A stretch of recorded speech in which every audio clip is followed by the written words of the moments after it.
Après 17 ans de carrière, Justin Bieber a décidé de virer soudainement toutes les personnes avec qui il travaillait.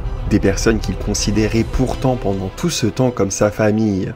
De son manager à son garde du corps en passant par son confident, le chanteur les a tous supprimés de ses réseaux et a déclaré qu'il ne sera pas la victime des personnes qui l'ont utilisé et qui ont abusé de lui. Est-ce qu'il y avait la moindre personne qui travaillait vraiment pour Justin ? Ou est-ce qu'ils sont vraiment tous reliés à d'autres intérêts ? Derrière cette rupture brutale, dans l'ombre, le chanteur s'est battu pour se défaire de contrats contraignants. J'ai pu parler avec des personnes qui sont actuellement proches de Justin. Il est piégé par un contrat avec des personnes très puissantes. Et il a finalement pu sortir son tout premier album avec une vraie liberté. Justin a gagné une petite bataille dans une grande guerre qu'il a lancée contre l'industrie. Une guerre que beaucoup d'artistes n'ont pas réussi à remporter. C'est la même bataille que faisait Michael Jackson, c'est la même bataille que faisait Kanye West. Mais les dirigeants musicaux sont devenus plus intelligents avec le temps. Justin veut partir d'Hollywood. Ce n'est pas une question d'argent. Au milieu de son grand ménage, de sa réelle purge sur les réseaux sociaux, Justin a aussi supprimé quelqu'un que le grand public n'a pas vu venir, sa propre femme, Hailey Bieber. Et il l'a supprimée en plus à plusieurs reprises. Il affirme qu'il s'est fait pirater, mais il publie en même temps des photos de lui avec des musiques aux paroles très révélatrices.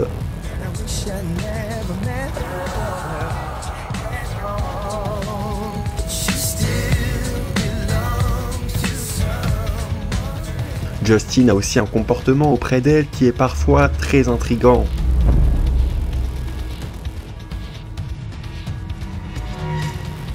Tous ces éléments poussent de plus en plus d'internautes à se poser des questions légitimes sur Hailey. Hailey Bieber est une agent, c'est évident. C'est une agent, c'est sa gestionnaire. Il est dans une vraie tutelle, cet homme n'est pas libre. Mais alors, qui est vraiment Hailey Bieber ? Est-ce une personne de confiance ? Est-ce qu'elle est arrivée auprès de Justin par les hasards de la vie ? Quand j'avais environ 12 ans, mon père m'a emmené voir une sorcière dans les montagnes. Elle m'a fait cette préparation spécialement pour moi, en me disant qu'elle rendra une jeune pop star canadienne amoureuse de moi. Merci, papa. De quelle famille vient Hailey ? Qui sont vraiment les Baldwin ? Et le père d'Hailey en particulier qui parle beaucoup d'Hollywood ? Son père parle beaucoup d'Hollywood, mais rien de ce qu'il dit n'a de sens, ok? Il s'ennuie sûrement, peut-être qu'il cherche de l'attention? J'ai dû fermer ma bouche. Et oui les gars, à Hollywood on doit fermer notre bouche. Quelque chose ne va pas dans cette famille aujourd'hui. Je ne sais pas si vous êtes familier avec ce qu'on appelle la matrice. La matrice! Il est plus que temps de se plonger dans cette grande énigme qui plane à Hollywood. Et aujourd'hui, on va tout passer en revue dans une enquête à 360 degrés dans laquelle, vous allez le voir, un passé oublié et de très vieux secrets de famille refont surface et impactent le présent.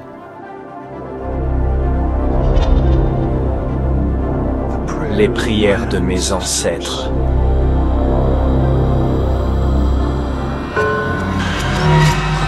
Commence à être révélé. Plus que jamais, je vous invite à regarder la vidéo dans son intégralité pour vous faire un avis global en toute connaissance de cause et sans tomber dans le jugement facile qu'on entend souvent autour de ce couple. Parce que cette histoire est assez complexe. Les mêmes choses viennent de vos dirigeants du gouvernement. Mais cette histoire est aussi beaucoup plus profonde et beaucoup plus sombre que ce qu'on pourrait croire en apparence. Mais je ne vous en dis pas plus et je vous souhaite bien sûr la bienvenue dans les coulisses de la fame. On parle ici des coulisses de l'industrie au-delà des apparences. Pensez à prendre vos pop-corn, à vous asseoir bien confortablement. Si vous n'avez pas vu la vidéo précédente de la chaîne, je vous conseille d'aller la voir avant d'aller plus loin. On revenait sur ce que traverse vraiment Justin, sur les étranges prophéties qui avaient été faites à sa mère, qui vont prendre sens dans cette vidéo. On revenait aussi sur tous les enjeux qui découlent vraiment de cette affaire. Le lien de cette vidéo est en description. On va maintenant, sans plus attendre, pouvoir entrer dans l'épisode 2.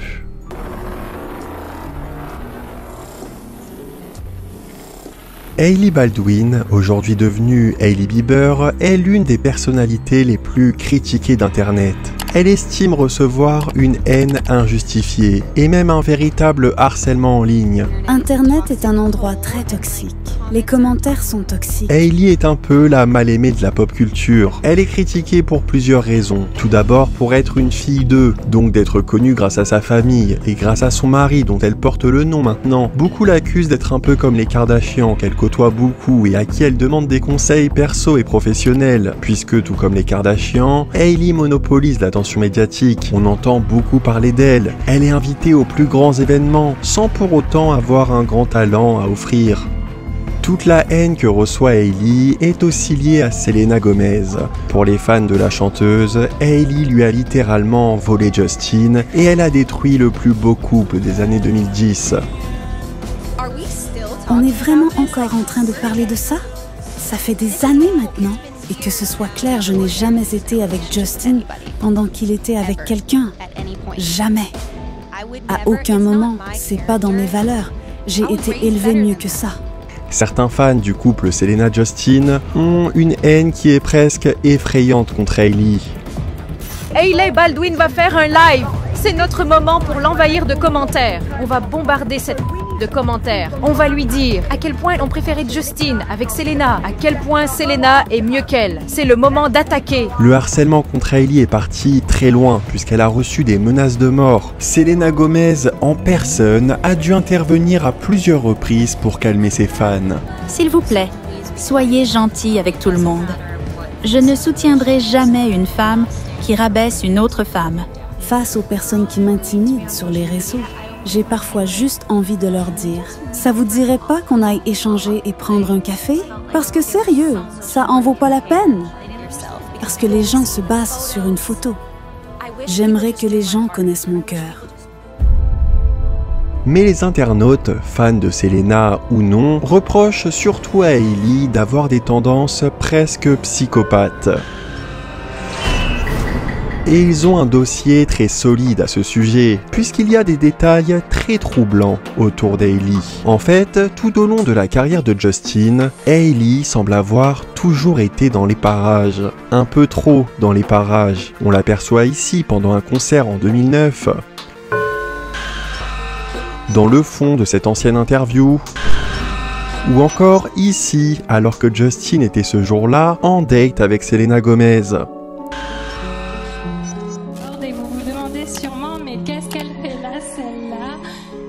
D'ailleurs, petite parenthèse, j'avais placé ces vidéos tout au long de l'épisode 1. Dites-moi en commentaire si vous avez remarqué ce petit détail. Toutes ces apparitions ne seraient pas des coïncidences, selon une grande fan de Justin prénommée Dana.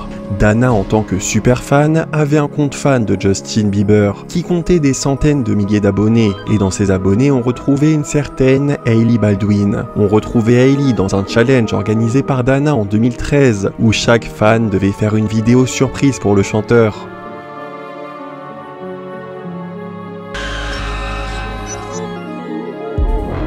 Hailey et Dana auraient échangé des messages que Dana a exposés, dans lesquels Hailey aurait demandé où se trouvait Justin, où se trouvait l'adresse de ses hôtels, puisqu'Hailey réservait, selon Dana, sa chambre dans le même hôtel que le chanteur pour créer des rencontres dans l'ascenseur ou dans les couloirs qu'il penserait dues au hasard.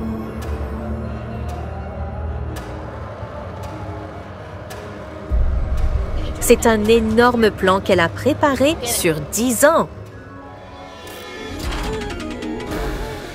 Une autre super fan, Sarah Stalker, qui a comme hobby de se prendre en photo avec un maximum de célébrités, a des photos avec Hailey qu'elle a prises pendant les concerts de Justin. Ici, c'était en 2012, pendant le concert de Justin. Si Hailey affirme qu'elle a rencontré Justin de manière imprévue et qu'elle n'était pas du tout fan de lui à la base... Est-ce que tu étais fan de Justin? Non, c'est la vérité. Il était tout nouveau, je ne connaissais pas encore grand-chose de lui. Avec tous ces témoignages et toutes ces vidéos qui ressortent, les internautes ne lui livrent aucune crédibilité. Et une nouvelle narrative est apparue selon laquelle Hailey était en fait l'une de ces fans complètement hystériques et obsédées par Justin, qui était bien plus déterminée que les autres et qui a utilisé toutes ses relations et l'argent de sa famille pour se rapprocher de Justin.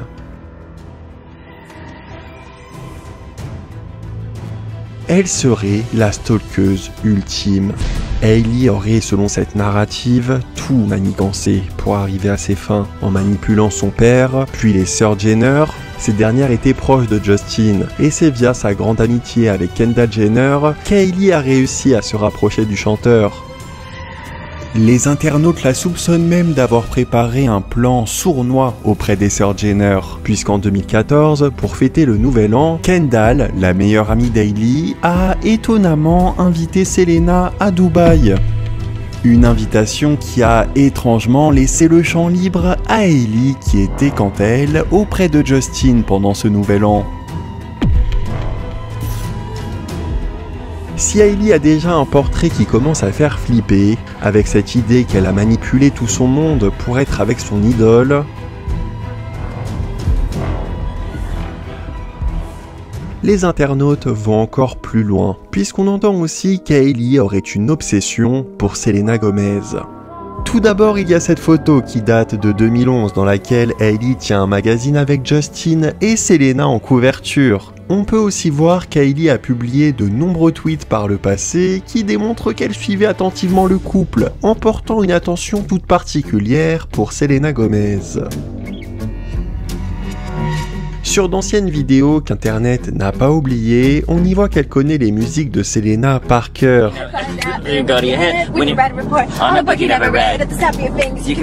Qu'elle dansait sur des chansons parfois peu connues, que seuls les vrais fans de Selena connaissent.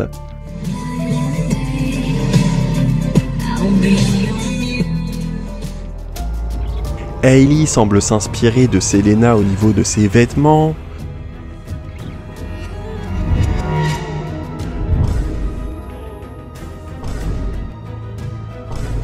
de ses accessoires, de ses poses, mais aussi, et là ça commence à devenir très bizarre, au niveau de ses tatouages. Selena s'est fait tatouer la lettre G derrière l'oreille le 4 juin 2015, en hommage à sa petite sœur Gracie, et moins de 2 semaines plus tard, Hailey s'est fait le même tatouage au même endroit. Celui-ci est selon elle un hommage à Georgia Veach, la fille de son pasteur, qui est atteinte d'une maladie cérébrale. Ce qui est troublant, c'est que contrairement à Selena, Hailey n'a jamais été photographiée avec Georgia. Elle ne lui a jamais rendu le moindre hommage, à l'exception de ce tatouage. Hailey a aussi lancé des projets très similaires à ceux de Selena, par exemple sa propre émission de cuisine, dans sa propre maison. C'est ma vraie maison, on va tout faire à la maison.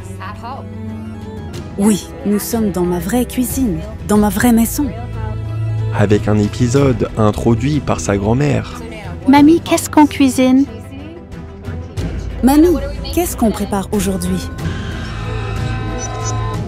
Pendant son émission de cuisine, Selena avait pour habitude de dire okidoki. Une expression pas très courante aux États-Unis qu'on retrouve souvent dans les dessins animés, mais que Selena répétait constamment. J'ai une boîte à okidoki. Je répète tellement cette expression que dès que je la dis, je dois mettre $1 dedans. Et Hailey a sorti la même expression. On se revoit quand la cuisson est terminée. Okidoki! Salut tout le monde, c'est Selena Gomez. Pour la Journée internationale de la santé mentale, j'ai décidé d'inviter le docteur Monsieur Murphy. Salut tout le monde, c'est Hailey. Je suis contente de faire cette nouvelle vidéo parce qu'aujourd'hui, on va parler de santé mentale avec mon invitée, la docteure Jessica Clement. C'est Selena Gomez. Et aujourd'hui, on se retrouve pour revoir mes anciennes tenues à travers les années. C'est Hailey. On va se replonger dans mes anciennes tenues. et je vais vous expliquer ce que j'avais dans la tête quand je les portais. Alors là, ça va pas du tout. C'est tellement embarrassant. C'est embarrassant. J'aurais aimé que cette photo n'existe pas. Il y a une chose que j'essaye de gérer en ce moment, c'est d'apprendre à être patiente avec moi-même, parce que j'ai vraiment tendance à être dure avec moi-même. J'espère vous encourager à parler de ce sujet. Vous seriez surpris de réaliser que beaucoup de personnes ressentent la même chose que vous. Je pense qu'une conversation honnête peut faire une vraie différence. Alors sachez que vous n'êtes pas seul. Alors je n'ai pas l'habitude de faire ça, mais je tiens à vous dire que, aujourd'hui, je me sens un peu dépassée, fatiguée. Je suppose que si je vous partage ça aujourd'hui,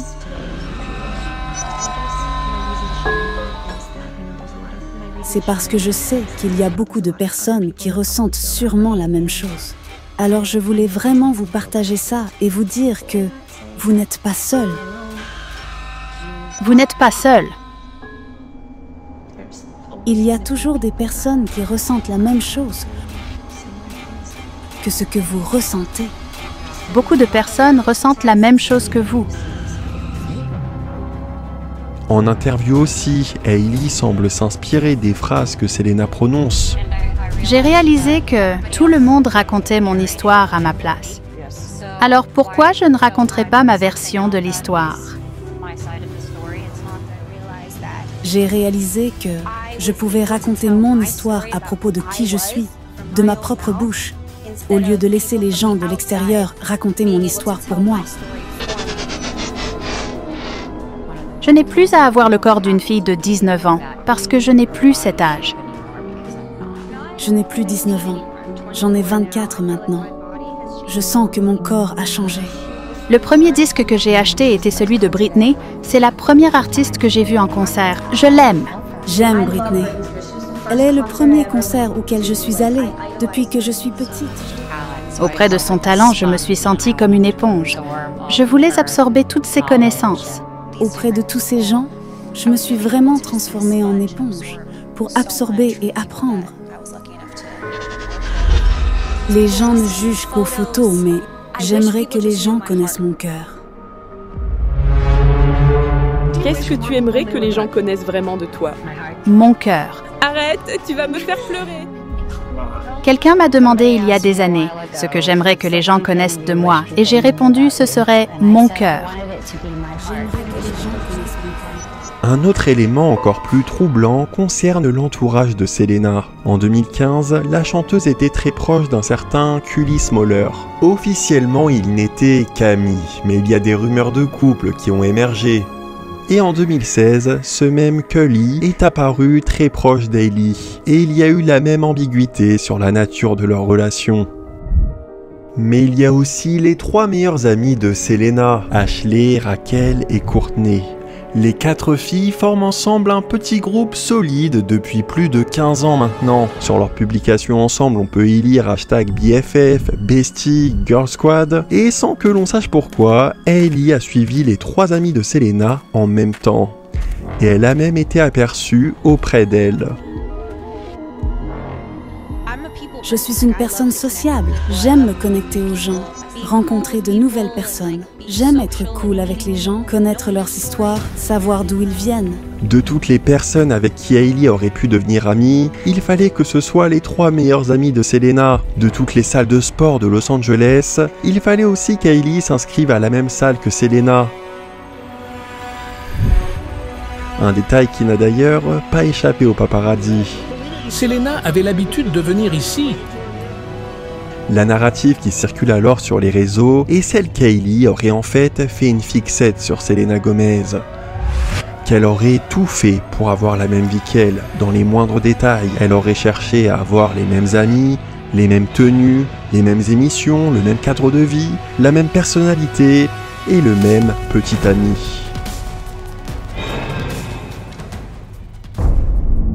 Au-delà de ces éléments très perturbants, il serait aussi naïf de penser qu'Hailey a réussi à être proche de Justin en étant une fan ordinaire.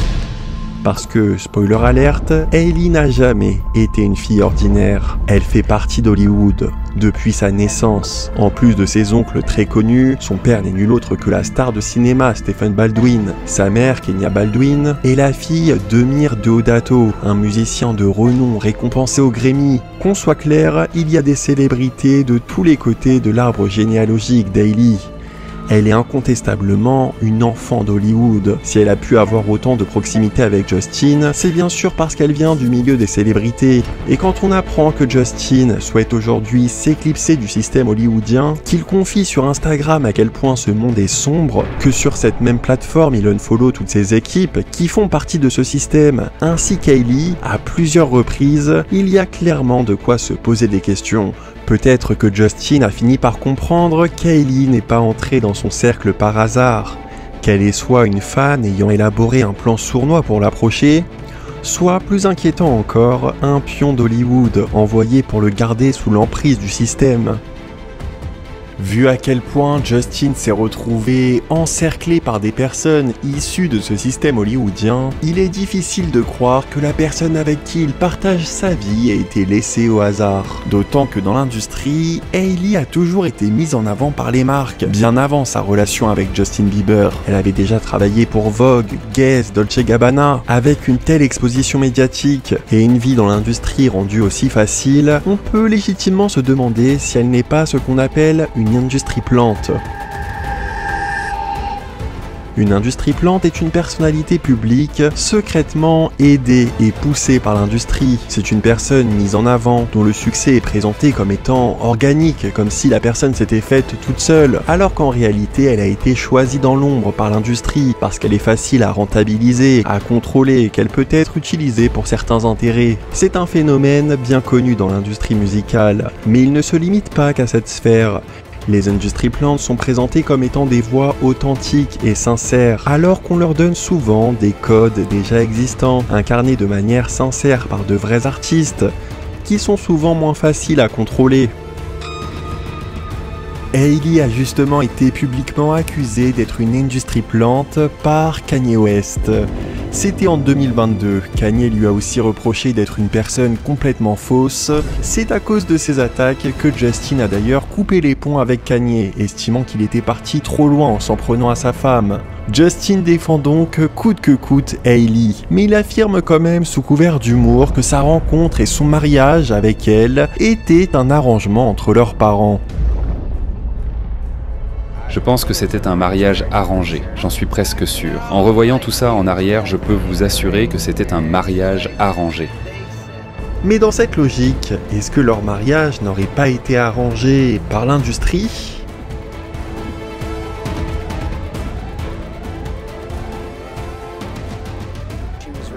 Elle a eu une éducation chrétienne et je pense qu'elle a...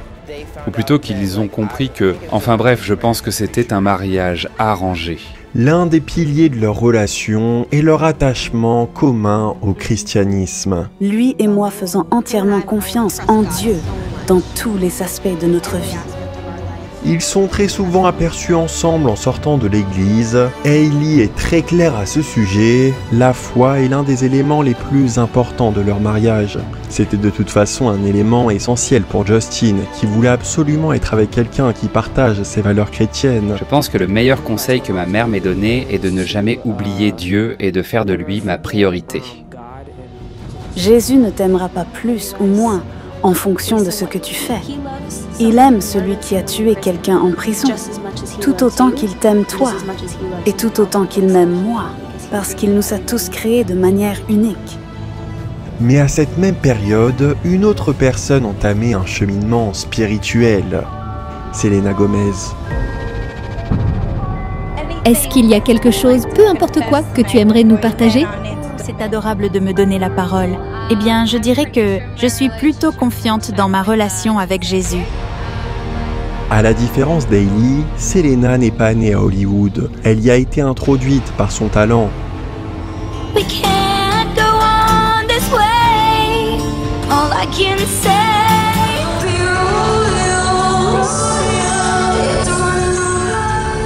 Et tout comme Justin, elle a très mal vécu le fait d'être devenue un produit de cette industrie. Elle a souffert d'une profonde anxiété. La pression est juste écrasante, parce que je fais du mieux que je peux, mais ce n'est pas suffisant. Et elle a sombré dans les excès liés au milieu du divertissement. C'est quelque chose qui a été très camouflé, mais je vous rappelle qu'avec Justin, ils ont été filmés dans les quartiers les plus pauvres de Los Angeles pour y chercher des choses pas très légales. Seulement à la suite de graves problèmes de santé qui ont failli lui coûter la vie, Selena a remis sa vie en perspective. Elle a réfléchi au sens profond de l'existence, à la rapidité avec laquelle la vie passe, et elle s'est demandé à quoi ça servait au fond d'être une célébrité. Je veux qu'on se rappelle de moi comme étant quelqu'un qui aura voulu aider, en étant une voix pour ceux qui peut-être ne comprennent pas ce qu'ils traversent vraiment, qui ne comprennent pas leurs sentiments. C'est ça mon souhait. Elle a partagé en larmes un poème très émouvant qu'elle s'est écrit à elle-même, adressé à la petite fille qu'elle était. Selena, tu es suffisante telle que tu es, non pas parce que tu travailles dur, non pas parce que tu as partagé beaucoup d'amour, pas parce que tu as toujours fait comme si tu allais bien, non pas parce que tu es suivie par beaucoup de personnes, et non pas parce que les gens te disent que tu es suffisante comme tu es. Selena, tu es suffisante parce que tu es une enfant de Dieu. Il est auprès de toi depuis le tout début.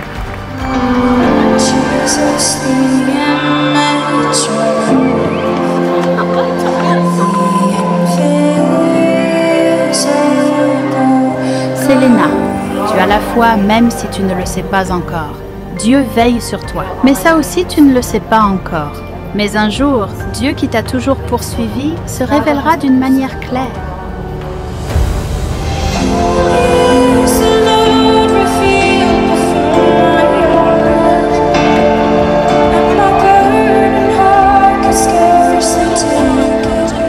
Le Saint-Esprit va te parler plus fort que tout ce que tu as entendu jusqu'alors.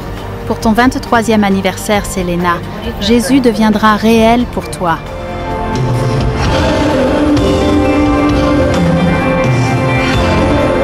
Tu ne le sais pas encore, mais ça deviendra la relation la plus importante de ta vie. Je ne t'en dis pas plus, mais tu connaîtras enfin ta réelle identité. Tu comprendras que tu es aimée, que tu es une fille choisie par Dieu.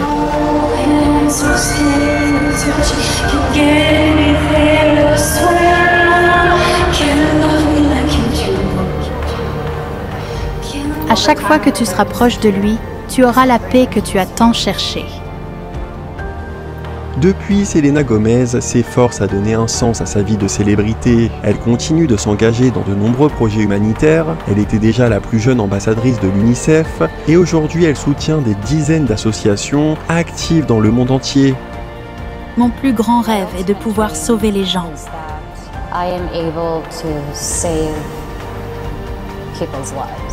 Que ce soit en chantant de la musique ou en partageant les difficultés que je traverse. Selena est un cas assez étonnant dans l'industrie du divertissement. Elle est extrêmement populaire, c'est la femme la plus suivie sur Instagram. Et pourtant, elle est bien loin d'être dans la course aux abonnés, puisqu'il lui arrive de déserter totalement les réseaux sociaux pendant de longues périodes. Je n'ai pas été sur Internet pendant 1 an et demi. Ça a complètement changé ma vie. Je suis plus heureuse, plus ancrée dans le présent. Il est assez rare de la voir sur les tapis rouges. Elle a souvent exprimé sa préférence pour la discrétion et a déclaré ne pas chercher à être sous les projecteurs à tout prix. Son retrait contraste beaucoup avec les choix de vie d'Hailey et de ses amis, les Kardashian-Jenner, qu'on retrouve à chaque événement. Selena était d'ailleurs proche des Jenner, mais elle a pris ses distances avec elles dès 2014. Elles ne se sont depuis croisées qu'à de très rares occasions. Selena a incontestablement mûri. Elle voulait s'éloigner de la superficialité, du monde un peu illusoire et déconnecté d'Hollywood. J'aimerais que les gens réalisent que ce que nous faisons est plus important que la tenue qu'on porte. Je prie pour que toute ma génération puisse trouver sa voix et que chacun ait la liberté de la faire entendre.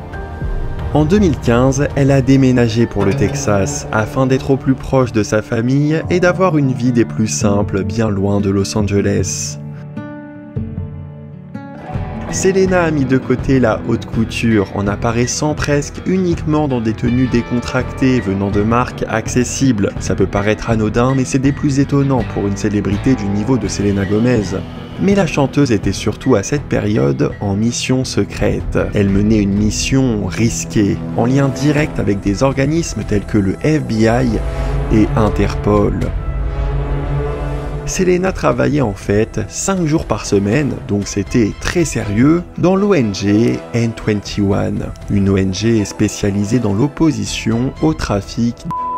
Cette association alerte sur les millions de personnes victimes à l'heure actuelle de sombres réseaux qui passent sous les radars. Selena confie qu'elle a vu des histoires qui lui ont fait froid dans le dos. Après 6 mois de travail dans le plus grand des secrets, elle a décidé de partager sur ses réseaux ce qu'elle faisait de ses journées. Elle a voulu mettre ses centaines de millions d'abonnés au service de cette cause en manque de visibilité. Elle a même mis le lien de leur site dans sa bio, ce qui démontre à quel point sa mission était devenue sa grande priorité. Mais cette priorité n'a pas plu aux équipes de Selena. Elle a subi une énorme pression. C'est ce qu'explique l'acteur mexicain Eduardo Verastegui, lui-même très engagé sur cette cause. Ces enfants existent. Personne ne devrait se taire à ce sujet. Il affirme que Selena voulait participer à la bande originale de certains films liés à cette cause.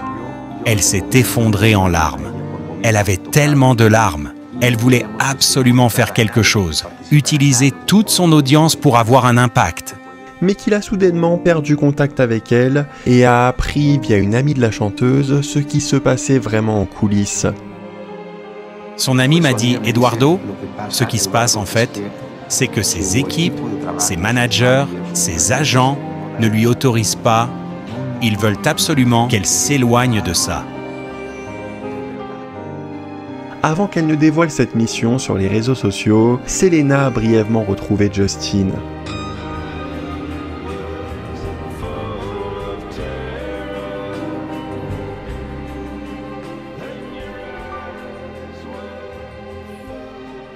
D'un commun accord, ils se sont finalement séparés, en affirmant qu'ils avaient besoin de temps chacun de leur côté. Seulement 4 mois après s'être dit au revoir, et tout juste 1 mois après que la chanteuse ait dévoilé sa mission sur les réseaux sociaux, Selena s'est faite interner en hôpital psychiatrique. Le diagnostic est tombé, elle est bipolaire.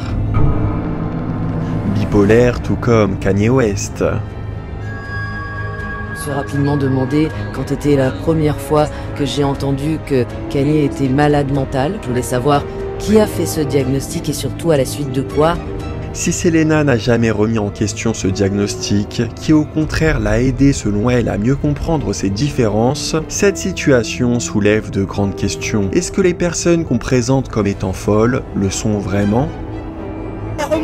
Vous êtes malade à vif, vous êtes bipolaire, moi j'ai cru comme une conne alors j'ai cru. Ou est-ce qu'au contraire elles ne seraient pas les plus sensibles et les plus lucides dans un système complètement fou que personne n'ose véritablement remettre en question ? Mais la vérité est folle dans un monde de mensonges. Et dans le cas de Selena, ne s'est-elle pas approchée d'un sujet bien trop dangereux et dérangeant, dont certaines organisations bien ficelées ne voulaient pas qu'elle apporte toute sa visibilité ?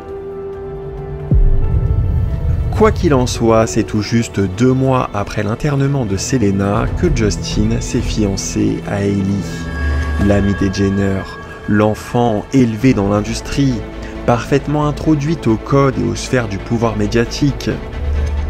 Tous ces éléments font émerger de gros doutes sur Hailey et sur son rôle auprès de Justin. Est-ce qu'elle n'a pas été hissée auprès de lui pour empêcher que le couple Justin-Selena ne soit réuni et qu'ils s'éloignent ensemble d'Hollywood, puisque les 2 anciens produits de l'industrie voulaient partir en même temps, se connecter à une force supérieure ?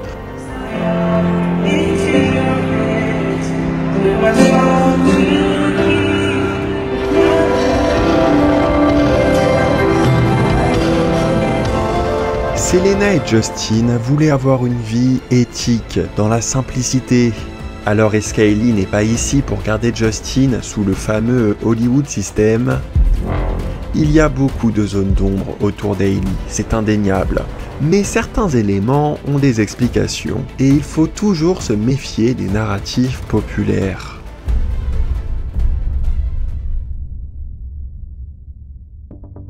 La narrative qui dépeint Hailey comme une fan complètement folle est très populaire sur les réseaux. Les vidéos autour de cette version explosent en termes de vues car les internautes adorent le trash. L'idée de la méchante personne complètement psychopathe contre la gentille personne fonctionne aussi très bien. Plus que jamais en 2025, toutes les anciennes vidéos d'Hailey refont surface. Toutes les similitudes ressortent. Bing, bap, boom, bang, zoom. Et sont relayés par de nombreux créateurs de contenu avec d'énormes communautés qui détruisent toute la réputation d'Hailey. Cette dernière est devenue la risée d'internet. Mais Hailey, où est ton originalité? Tu n'as pas de personnalité? C'est un plan qu'elle a créé pendant son adolescence. Mais cette nouvelle tendance à ressortir tout ce qu'a pu faire Hailey par le passé, en lui attribuant de mauvaises intentions, n'est peut-être pas apparue par hasard dans la tête de tous ses créateurs. C'est en tout cas ce qu'affirme l'influenceuse canadienne aux 6 millions d'abonnés, Francesca Farago. Cette dernière révèle qu'on lui a proposé une immense somme d'argent en échange de faire elle aussi du contenu qui vise à se moquer d'Hailey. Elle a tout d'abord pensé que c'était assez drôle et léger, mais même si elle ne connaît pas Hailey personnellement, elle s'est finalement dit que c'était aussi profondément méchant. Elle s'est dit que ce n'était pas normal que les créateurs soient payés pour se moquer d'Hailey. L'influenceuse a donc décidé de s'y opposer. Elle a révélé la supercherie en dénonçant ce qui se passerait vraiment en interne. Des créateurs de contenu sont payés pour suivre la tendance où on se moque d'Hailey. Je trouve ça super méchant. Si c'était une tendance qui avait pris d'elle-même, ça irait. Mais là, c'est pas le cas. Ils se font payer. Hailey subirait une campagne de mauvaise presse, une opération sournoise, orchestrée par une ou des personnes très fortunées, cherchant à la pousser à bout. Mais qui se cacherait derrière ça ? Ne serait-ce pas les mêmes individus que ceux qui s'en prennent à Justin, car Justin, de manière bien plus avérée et plus frontale qu'Hailey, fait face à une véritable campagne de dénigrement. Les médias s'acharnent contre lui. Selon Candace Owens, la vendetta médiatique contre Justin vise de la même manière Hailey. Ils veulent détruire sa famille, parce que c'est justement grâce à sa vie de famille que Justin a trouvé la force de partir d'Hollywood, mais il n'en est pas autorisé. On les attaque aujourd'hui à 360 degrés, sur les médias traditionnels, mais aussi via les influenceurs, via les réseaux sociaux, qui sont utilisés pour manipuler l'opinion, pour implanter de nouvelles narratives et entretenir le climat de cyberharcèlement contre Hailey. L'objectif de cette vendetta médiatique serait non seulement d'impacter leur image, d'impacter leur marque, leur porte-monnaie, mais aussi de détourner l'attention du public des véritables enjeux. Le véritable enjeu étant ici que Justin tente de se détacher d'Hollywood et d'un système qu'il a utilisé pendant des années. Et si le couple doit absolument être fragilisé, c'est parce que lorsqu'ils sont réunis, ils effrayent. Puisque peu importe la façon dont elle est arrivée, c'est précisément grâce à Hailey, grâce au souffle d'une vie nouvelle et stable que Justin a eu auprès d'elle, qu'il a trouvé la force de prendre du recul et de dénoncer certains mécanismes mis à l'œuvre dans les coulisses d'Hollywood. Cette vie à deux aurait été le déclencheur, le point de rupture entre Justin et l'industrie. Peu importe ce qu'on pense d'Hailey, il faut reconnaître que dans leurs premières années de mariage, elle a eu une influence très positive sur Justin. Il avait un bel équilibre de vie, il profitait de choses simples de la vie.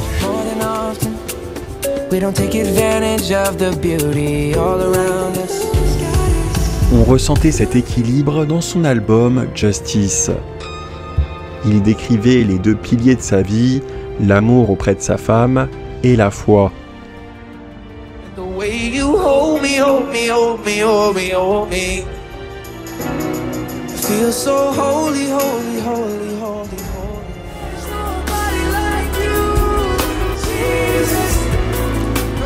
Mais aujourd'hui, avec de telles campagnes, le couple uni qui fait peur à l'industrie a été fragilisé. Si Hailey a d'abord envisagé de porter plainte face à l'acharnement qu'elle subit, elle a finalement choisi de répondre avec humour et sarcasme dans une vidéo publiée sur la chaîne de Vogue. Ici, on a mon téléphone, rien de surprenant. J'en ai quelques autres que je garde sur moi.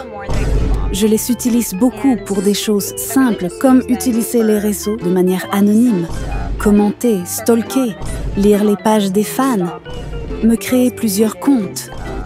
Vous savez, ce genre de choses quoi. C'était une façon subtile de reprendre le contrôle, de ne plus être une victime. Ici, on a mon journal. C'est ici que je mets toutes mes pensées et toutes mes idées. Tu n'as pas de personnalité? Oh oui, je mets toutes mes idées là-dedans. Son humour a globalement été très bien reçu. Certains estiment que c'est la première fois qu'elle les a fait rire, mais d'autres en revanche trouvent sa dernière blague de mauvais goût. Quand j'avais environ 12 ans, mon père m'a emmené voir une sorcière dans les montagnes. Elle m'a fait cette préparation spécialement pour moi, en me disant qu'elle rendra une jeune pop star canadienne amoureuse de moi. Merci papa. Cette blague les conduit à de réelles inquiétudes sur les intentions du père d'Hailey. Surtout qu'Hailey était auprès de son père pendant sa première rencontre avec Justin. Il était lui aussi dans les parages auprès du chanteur. Le père d'Hailey est l'acteur Stephen Baldwin. Il fait parler de lui récemment pour ses vidéos très intrigantes, voire inquiétantes sur Hollywood. J'ai dû fermer ma bouche. Et oui les gars, à Hollywood on doit fermer notre bouche. Ceci est un message pour toutes les sorcières d'Hollywood. Rendez-vous. Lâchez vos armes. Ce qui est perturbant, c'est qu'après avoir posté ce genre de vidéos flippantes, il publie toujours des vidéos qui n'ont rien à voir.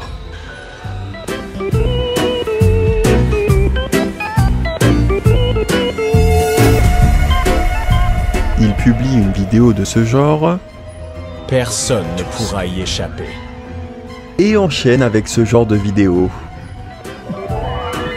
Bonjour les agneaux, on vous aime, on vous trouve magnifique. Les prières de mes ancêtres. 5 minutes later. Dans l'opinion mainstream, Stephen Baldwin est quelqu'un qui fait peur. Certains estiment qu'il est complètement fou, d'autres qu'il est en recherche d'attention ou qu'il s'ennuie tout simplement. L'acteur insiste beaucoup sur ses ancêtres, dont la présence se fait, selon lui, ressentir aujourd'hui. Les prières de mes ancêtres commencent à être révélées. Et l'identité des ancêtres Baldwin est loin d'être anodine. Ils ne sont pas n'importe qui, puisque leur nom apparaît dans les livres d'histoire américains. Pour le comprendre, pour mesurer à quel point leur histoire impacte le présent, on va devoir faire un grand voyage dans le temps et revenir en 1603.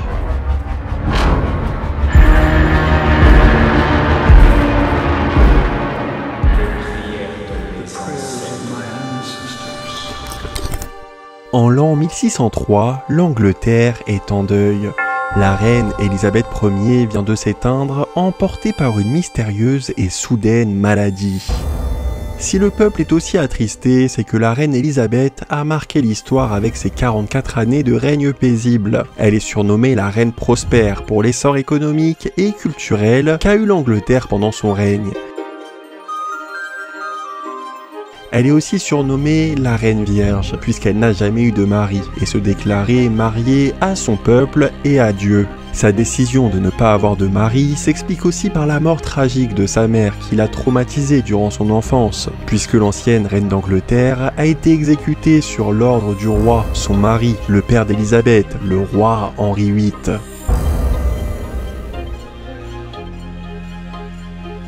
Élisabeth ne voulait pas reproduire les erreurs que sa mère avait faites, alors elle n'a accordé sa confiance totale à personne, hormis en Dieu, avec qui elle entretenait un lien profond dans la prière.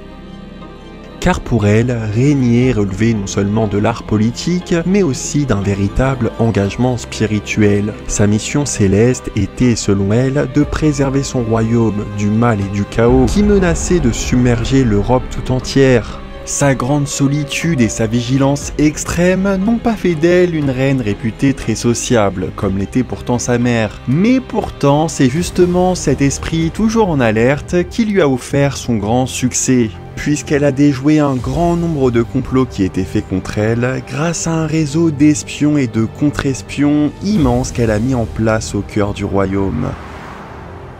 Son successeur, qu'elle n'a pas désigné, au vu de la rapidité de la maladie qu'il a emportée, sera son cousin, Jacques Ier, fils d'une reine qui avait jadis conspiré contre la reine Élisabeth.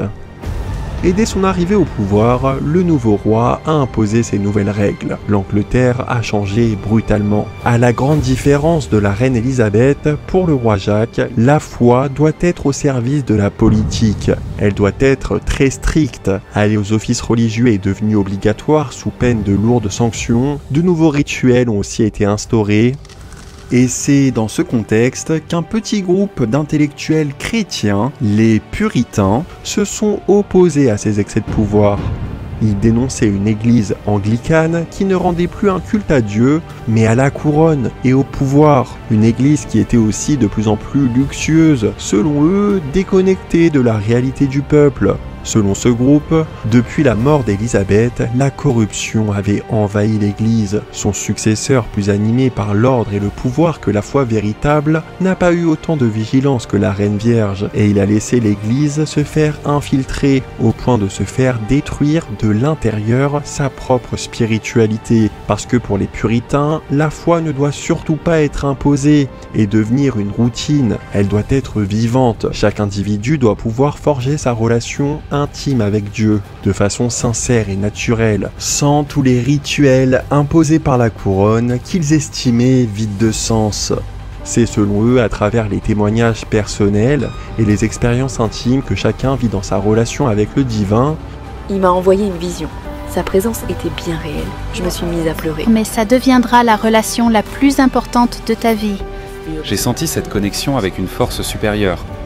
Que se tisse une connexion providentielle avec Dieu. Très ancrée dans les Écritures, les puritains lisaient l'Ancien Testament comme une clé prophétique pour comprendre leur mission.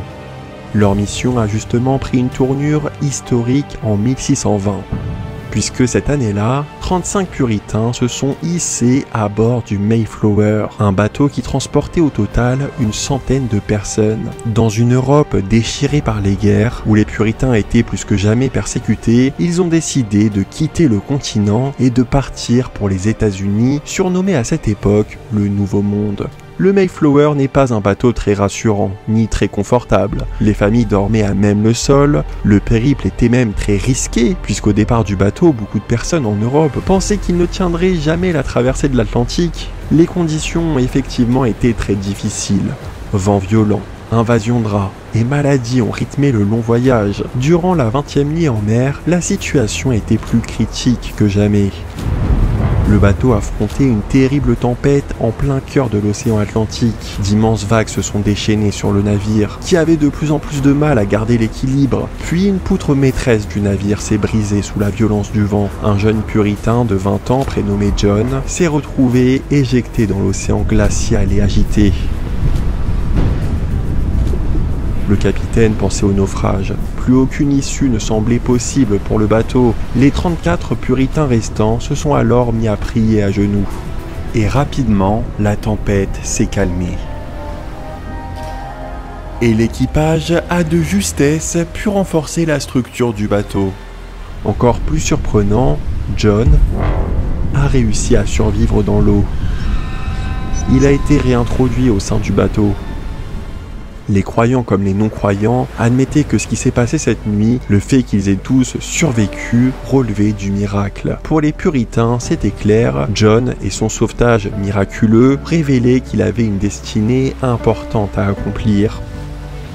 Leur bateau sauvé attestait leur mission divine. Selon les écrits d'un des leaders de leur groupe, William Bradford, face à une Europe complètement vidée de son essence spirituelle, il était clair que Dieu les avait appelés hors de Babylone pour aller rétablir son royaume sur Terre. Les naufragés du Mayflower ont créé et signé le Mayflower Compact, un pacte d'autogestion simple mais révolutionnaire pour l'époque, qui posait les bases d'un vivre ensemble, d'une nation où l'État et l'Église étaient séparés. Ce document est aujourd'hui l'ancêtre symbolique de la Déclaration d'indépendance américaine, le traité le plus important dans la création des États-Unis.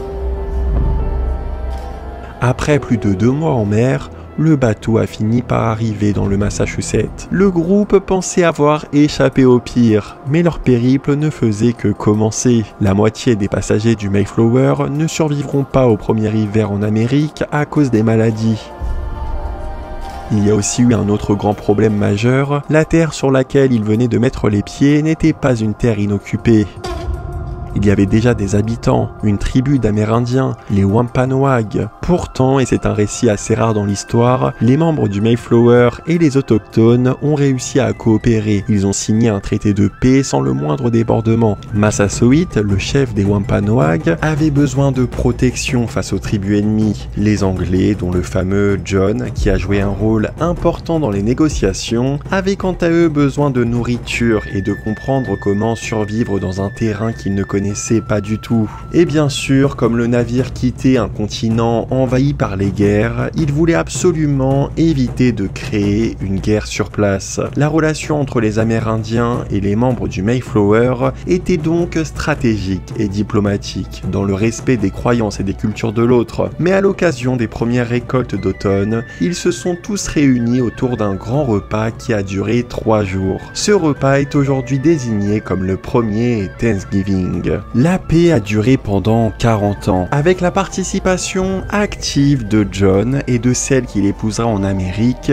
Elizabeth, une jeune fille puritaine qui était elle aussi dans le Mayflower et qui est devenue orpheline à la suite du premier hiver dans lequel ses 2 parents n'ont pas survécu. Cette période de paix n'a hélas pas duré, à cause d'un nombre important de colons qui sont arrivés d'un peu partout et qui voulaient de plus en plus de terres. John et Elizabeth ont assisté, impuissants, à la chute du traité de paix avec les Wampanoag. Le couple a des amis proches qui étaient à bord du Mayflower, les Warren, qui sont les ancêtres de la chanteuse Taylor Swift. John et Elizabeth ont quant à eux dans leur descendance Franklin Roosevelt, George Bush, mais aussi les frères Baldwin.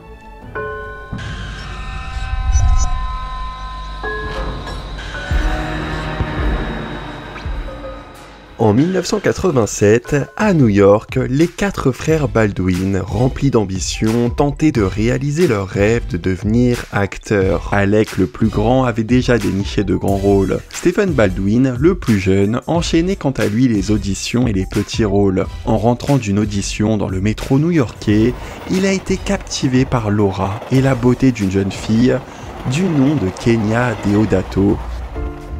Il l'a abordée sans savoir qu'elle était la fille d'un musicien célèbre. C'était tout de suite le coup de foudre immédiat, une évidence pour tous les deux qui se sont mariés 3 ans plus tard. Leur mariage était un mariage chrétien, mais seulement dans la forme, il n'avait pas de profonde conviction derrière. Kenya est née au Brésil, un pays profondément croyant. Mais la famille Deodato fait figure d'exception, c'est une famille très laïque, qui parle de tout sauf de religion dans leurs déclarations publiques. Kenya n'a d'ailleurs pas beaucoup de souvenirs du Brésil, puisque ses parents ont déménagé pour les États-Unis quand elle était toute petite, pour suivre les ambitions professionnelles de son père, qui voulait devenir musicien. Du côté Baldwin, sur 12 générations, l'héritage des puritains s'est peu à peu essoufflé. La foi chrétienne faisait partie de l'éducation, mais sans réelle profondeur. Stephen Baldwin en particulier était complètement coupé de la dimension spirituelle. Il était à 100% tourné vers les plaisirs matériels. Et du matériel, il en a eu, puisque sa carrière a rapidement explosé. Stephen et Kenya Baldwin ont découvert la vie dans le show business. Ils se sont rendus dans les plus grandes soirées de stars. Ils ont été au cœur de la vie hollywoodienne et de ses excès. Dans ce milieu, il était difficile d'être plus sociable que Stephen, qui parlait à tout le monde. Kenya faisait elle aussi l'unanimité. Les opportunités se sont enchaînées naturellement. On lui proposait de devenir mannequin, de se lancer dans la mode ou même dans le divertissement, à l'image des autres femmes de la famille Baldwin. Leonardo DiCaprio en personne lui a même proposé un rendez-vous, mais Kenya Baldwin a tout refusé.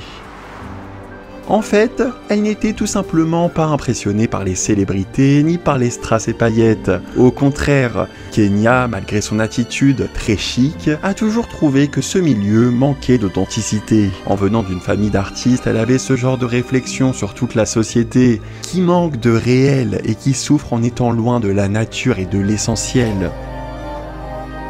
Professionnellement, Kenya est donc restée à l'écart des projecteurs. Elle s'est consacrée à sa passion, le graphisme. Elle menait une vie discrète, rythmée par des passe-temps créatifs, comme la fabrication de ses propres produits de beauté naturelle.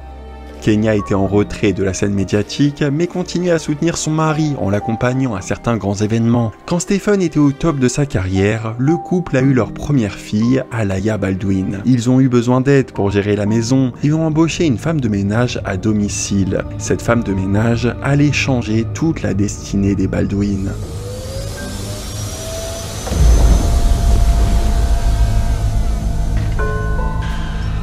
Kenya a décidé d'embaucher une femme de ménage brésilienne. C'était un geste 100% solidaire pour permettre à une personne avec peu d'opportunités professionnelles d'avoir un salaire élevé aux États-Unis. Et c'est Augusta, une femme dont la famille de Kenya au Brésil ne lui avait dit que du bien, qui a décroché le poste. Augusta a une 50aine d'années et dès son arrivée, avec Kenya, ce fut le grand coup de foudre amical.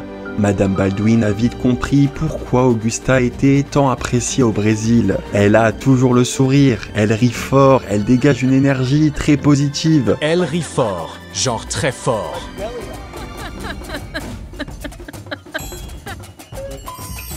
Et dès son premier jour, Augusta était pour le moins à l'aise. Elle chantait dans la maison, ce qui a beaucoup amusé le couple. Rapidement, elle est devenue bien plus qu'une femme de ménage, mais une véritable membre du foyer. Elle apportait de la gaieté dans le quotidien.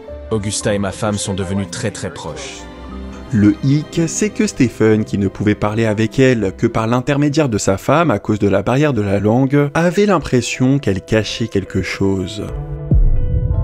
Quand Kenya avait les yeux tournés, elle lui lançait des regards qui l'ont beaucoup intriguée.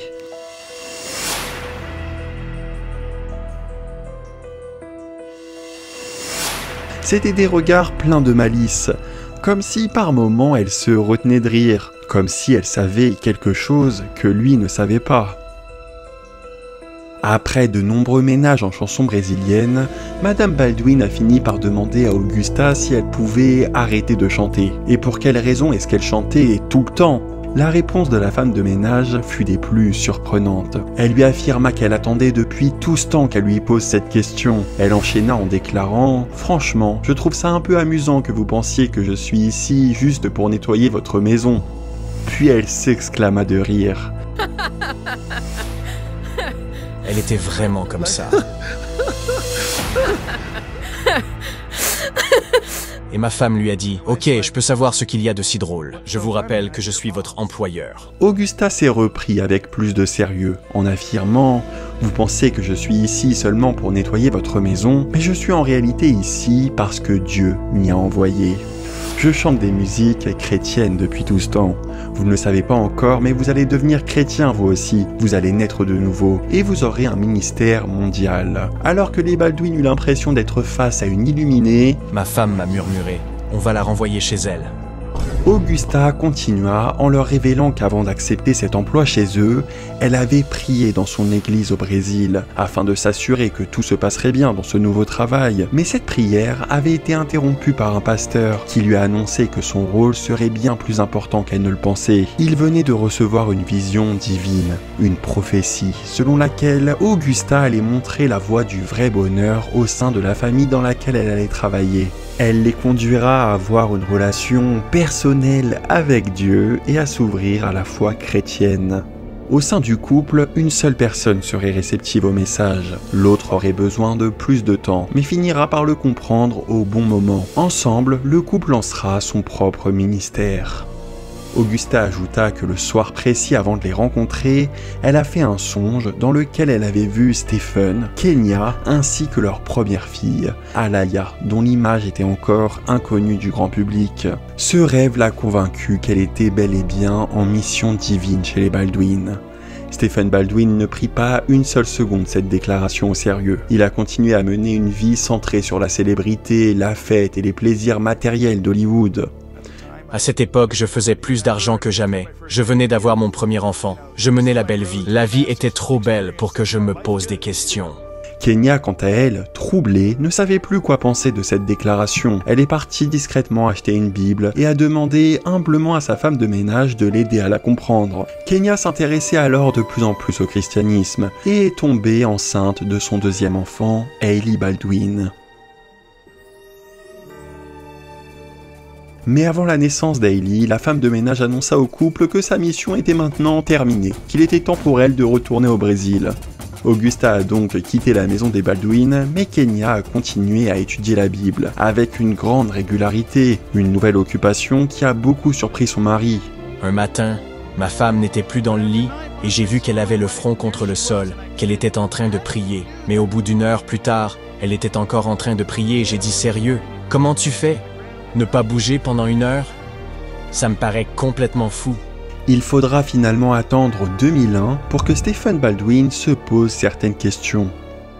Je me rappelle m'être finalement dit, mais elle doit retirer une certaine expérience de ces longs moments. Cette même année, l'acteur a fait ses propres expériences spirituelles. En lisant la Bible, j'ai senti un vent venir sur mon visage. Et il a surtout eu un électrochoc après un événement majeur qui a choqué le monde entier et qui l'a finalement conduit à se convertir à la religion de sa femme. L'événement du était un moment dans ma vie où j'ai compris que l'impossible pouvait devenir réalité. On remarque aussi que 6 jours avant qu'il ne prenne sa grande décision, Stephen a été invité à une soirée chez P. Diddy. Une soirée où il a compris le genre d'occupation sombre et perverse qu'avaient certaines personnes du show business. Puisque quand le dossier Diddy a été exposé en 2024, voici ce que Stephen Baldwin a publié. Ce sont eux tous. All of them. Stephen a eu, dès 2001, des prises de conscience sur Hollywood, sur les véritables valeurs qu'avaient les gens qu'il fréquentait. Lui, qui avait le nez dans le guidon depuis tout ce temps, s'est interrogé sur les répercussions négatives que cette industrie pouvait avoir. Il s'est posé des questions que les personnes de l'industrie ne sont pas censées se poser. Qui dirige Hollywood ? Dès lors, sa carrière a ralenti. Certains producteurs refusaient, je cite, de travailler avec ce type et sa Bible. Stephen, de son côté, refusait certains rôles qu'il jugeait contraires à ses convictions chrétiennes. Sa spiritualité a eu des conséquences directes sur ses finances. Il a même traversé des périodes financièrement difficiles, notamment parce qu'il s'investissait dans des projets peu rentables, souvent liés à des sujets sensibles, en particulier liés aux causes que Selena Gomez a elle aussi défendues. Hailey a eu une enfance des plus heureuses, complètement épargnée de toutes les horreurs dont son père avait connaissance.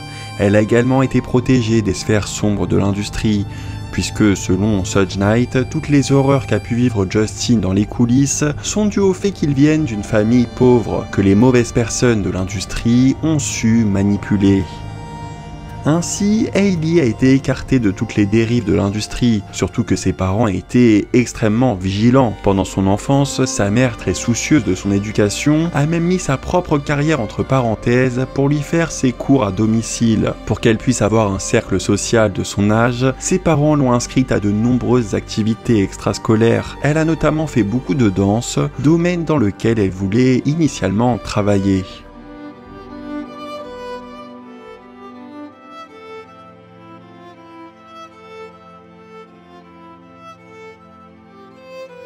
Hailey a été élevée dans les valeurs chrétiennes qui lui ont été transmises par sa mère. Elle a été témoin de ses propres yeux durant son enfance, du cheminement spirituel de son père qui a enchaîné les expériences mystiques et surnaturelles. Un jour à l'église, j'écoutais le pasteur et dans ma tête j'ai entendu « Regarde l'homme tout là-bas ». J'ai regardé, j'ai dit dans ma tête « Ce gars avec sa famille ». Ok, bah, je l'ai vu maintenant, je veux écouter le pasteur. Mais pendant 45 minutes, Dieu me répétait, à la fin du service, « Va voir cet étranger et dis-lui ces mots. Ce n'est pas de ta faute. » Moi, je ne voulais pas. Je me disais, c'est bizarre. Je ne connais pas cet homme. Il ne me connaît pas. Mais j'ai senti Dieu me répéter, « Va dire à cet homme, ce n'est pas de ta faute. » À la fin du service, j'ai finalement été voir cet homme. Je lui ai dit, « Je ne sais pas du tout ce que ça signifie, ni pourquoi, mais sache que ce n'est pas de ta faute. » Et cet homme s'est écroulé par terre. Nous étions en fait au 15e anniversaire de la mort de son ancienne femme qui est décédée dans un accident de voiture.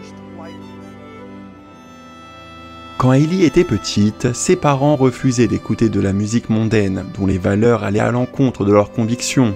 Ma femme et moi n'écoutons pas de musique séculière parce qu'on sait qu'il y a des esprits qui y sont connectés. Mais Hailey semble quand même avoir toujours été fan de certains artistes. J'aime Britney. Elle est le premier concert auquel je suis allée. Depuis que je suis petite, Ma fille aime écouter des musiques, et moi je lui dis toujours, oui, cool, écoute ce que tu veux, mais bon courage pour combattre les esprits qu'il y a derrière. Ado, comme beaucoup de filles de son âge, Hailey semble surtout avoir eu un crush pour un chanteur populaire, Justin Bieber. Ici, c'était en 2012, pendant le concert de Justin. Et ce qui est certain, c'est que son père n'a pas vu ça comme une mauvaise chose, bien au contraire, parce qu'il a immédiatement compris que le petit Justin, l'enfant tout innocent, profondément gentil qui voulait garder ses valeurs chrétiennes dans cette industrie, je pense que Dieu est le seul à me garder sain d'esprit actuellement. N'avait aucune idée de l'endroit où il mettait vraiment les pieds. Hollywood est diabolique. Stephen, qui connaît très bien cette industrie, a compris bien avant tout le monde que Justin avait besoin d'être protégé physiquement, psychologiquement et spirituellement. Stephen a donc accompagné sa fille à la rencontre de Justin. C'était dans les coulisses du concert du Today Show en 2009. C'est le fameux concert dans lequel on voit Hailey dans la fosse. Hailey affirme qu'elle n'était pas fan de Justin à ce moment précis. C'est la vérité. Il était tout nouveau, je ne connaissais pas encore grand-chose de lui. Et chronologiquement, ça semble vrai. Elle n'avait que 12 ans ici, et c'est sans doute après cet événement qu'elle est devenue une fan du chanteur. Peut-être que c'est donc son père qui a eu l'idée initiale de les rapprocher, sans même qu'Hailey ne soit vraiment d'accord. Elle était là, avec ses yeux à moitié fermés en mode « ravie de te rencontrer », elle s'en foutait totalement. Ça se voyait qu'elle ne voulait pas être là. Ce qui est en tout cas flagrant, c'est que le manager de Justin n'était pas du tout à l'aise avec cette rencontre qu'il a vite écourtée, peut-être parce qu'il savait que Stephen Baldwin n'était pas aligné avec le système hollywoodien. L'acteur a donné, rappelez-vous, un DVD au chanteur. Je viens de rencontrer Stephen Baldwin, il est vraiment cool. Il vient de me passer ce DVD qu'il a produit. Ce DVD est un film documentaire, Living It, fait par Monsieur Baldwin, sous son propre ministère qu'il a finalement créé avec sa femme. Tout ce qu'Augusta disait de la part de Dieu finit toujours par se réaliser. Ce film regroupe des témoignages de jeunes chrétiens sportifs et visait à montrer aux jeunes comment la foi peut s'intégrer dans leur quotidien et surtout dans leur passion. Stephen Baldwin voulait en fait montrer à Justin comment il pouvait garder ses valeurs, sa passion si intense pour la musique, sans se laisser avoir par les vices de l'industrie. Il voulait faire éviter à Justin la période critique qu'il a traversée, une période qui aurait pu sans aucune exagération lui être fatale. J'avais l'impression d'être en train de mourir. Stephen s'est lié d'amitié avec la mère de Justin. Sa mère et mon père se sont bien entendus. Ils sont devenus amis. Tous deux animés par la même sensibilité spirituelle se sont naturellement bien compris. Je sais que ce que je vais dire peut paraître fou, mais je sais que Dieu est réel. Je sais qu'il a un objectif et un plan, et il n'y a aucune quantité d'argent ou niveau de succès qui puisse me combler. Tout ce que je fais, c'est aller là où Dieu veut que j'aille. Stephen lui a même, très probablement, parlé des risques liés à ce milieu, puisque cette dernière affirme que quelqu'un lui a raconté des histoires horribles qu'il y avait dans l'industrie. J'ai entendu des histoires horribles à propos des enfants dans l'industrie. J'ai vraiment voulu m'assurer d'être une bonne mère. J'ai veillé à ce qu'il soit avec des bonnes personnes. Je ne voulais pas l'envoyer dans la gueule du loup. Je ne voulais pas qu'il. Mais à ce moment précis, elle était bien trop rassurée parce qu'elle voyait réellement de cette industrie, alors elle n'a pas suffisamment suivi les conseils de l'acteur. Les Baldwin, qui se considèrent comme des infiltrés dans une industrie profondément mauvaise. Face à tout ce négatif, je veux faire partie de la minorité qui fait le bien.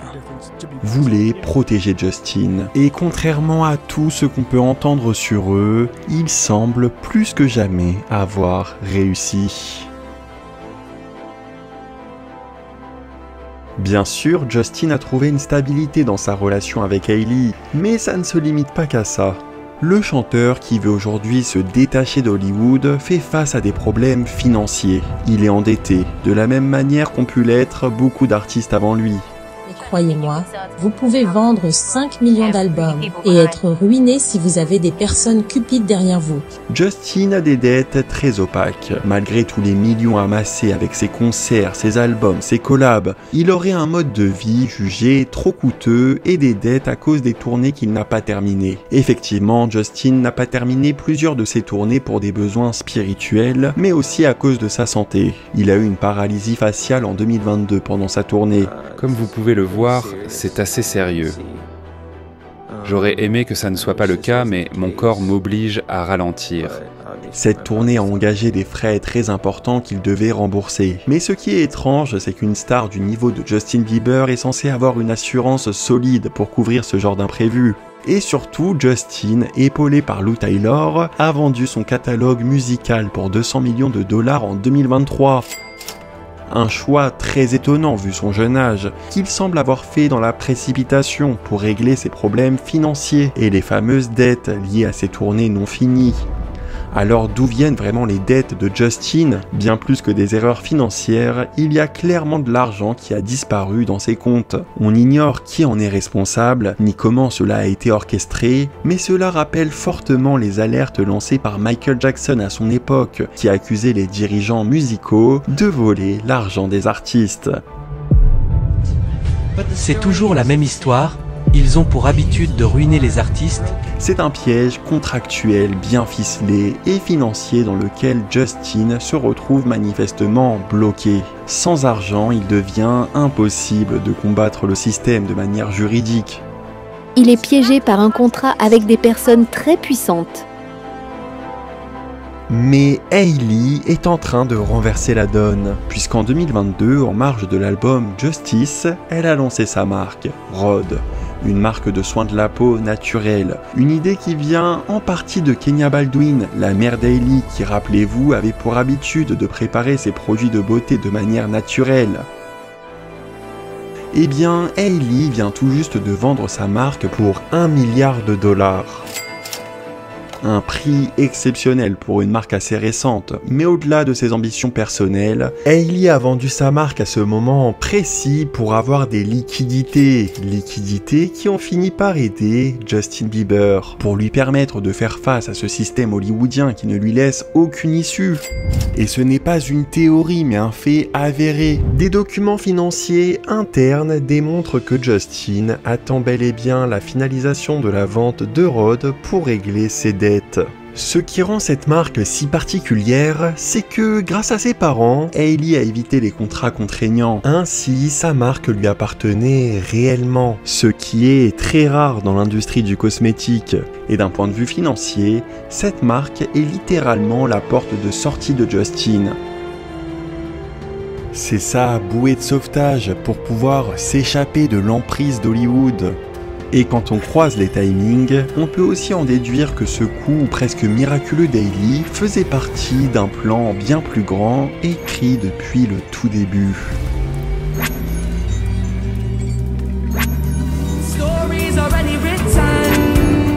Pour le comprendre, il faut revenir au moment où la mère de Justin était à l'hôpital. C'est un des éléments les plus importants de l'épisode 1. Rappelez-vous, elle ne voulait pas garder son bébé et par une rencontre surnaturelle, elle en a déduit que Dieu avait un plan pour son enfant. Ça a commencé par un certain John qui lui a donné une rose en 1993.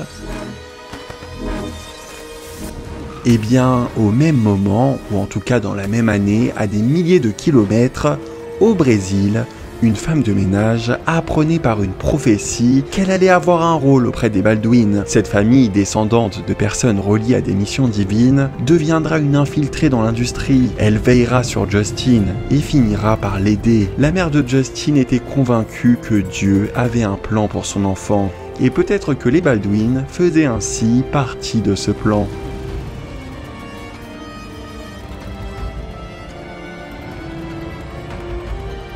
Monsieur Baldwin, ça devient sérieux entre Justin Bieber et votre fille? Vous avez un avis là-dessus?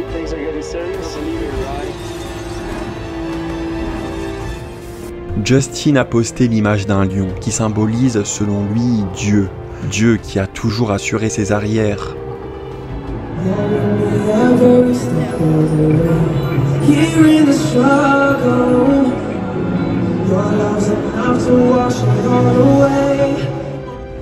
Il a posté en story la photo du lion et de la lionne en identifiant Hailey, qui elle aussi a toujours été divinement protégée. La mère de Justin, qui a vécu de nombreuses expériences mystiques durant l'enfance de son fils, était convaincue que le plan divin pour Justin, vu sa passion pour la musique, était simple. Il allait pouvoir partager de bonnes valeurs dans ses chansons et devenir un exemple pour sa génération. Mais tout porte à croire que sa mission va bien au-delà de ça. Puisque quand la mère de Justin était à l'hôpital, toujours en 1993, elle se demandait à quoi bon vivre. Mais au même moment, un jeune homme rempli d'orgueil dans l'industrie musicale, P. Diddy, pensait savoir ce qu'était la vie. Selon lui, le but était d'être au sommet, d'être plus grand que les autres, prêt à faire n'importe quel sacrifice pour y parvenir, tout en trouvant son plaisir dans des pratiques de plus en plus perverses. En 1994, année de naissance de Justin Bieber, Diddy lançait de son côté son association pour venir en aide aux enfants défavorisés en leur proposant des voyages dans le monde entier. J'ai une organisation appelée Daddy House Organisation pour les enfants défavorisés, vous savez. J'ai un cofondateur aussi, Craig Mack. Une organisation dont on entend peu parler aujourd'hui, malgré la mort mystérieuse de son cofondateur, et le manque de transparence quant aux missions réalisées et les flux importants qui circulent. Mais Diddy commençait surtout à être relié à des dossiers très sombres, celui du City College of New York entre autres, un événement qu'il a organisé mais qui a été surbooké et qui a entraîné des bousculades causant la mort de 9 personnes. D'un point de vue spirituel, la mort de ces 9 personnes, qui a précédé son ascension fulgurante, est des plus inquiétantes. Pour faire simple, si la mère de Justin affirme qu'elle était de son côté au plus près des forces divines... J'ai eu cette vision que Dieu m'a montrée. Sa présence était bien réelle, je me suis mise à pleurer. Je me suis dit, mais tu es vraiment réel en fait. Alors j'ai ouvert ma Bible. On peut clairement penser que Diddy était de son côté au plus près des forces opposées, au plus près des forces démoniaques, parce que ces dernières se nourrissent de la cupidité, de la peur, du chaos, avec de fausses promesses.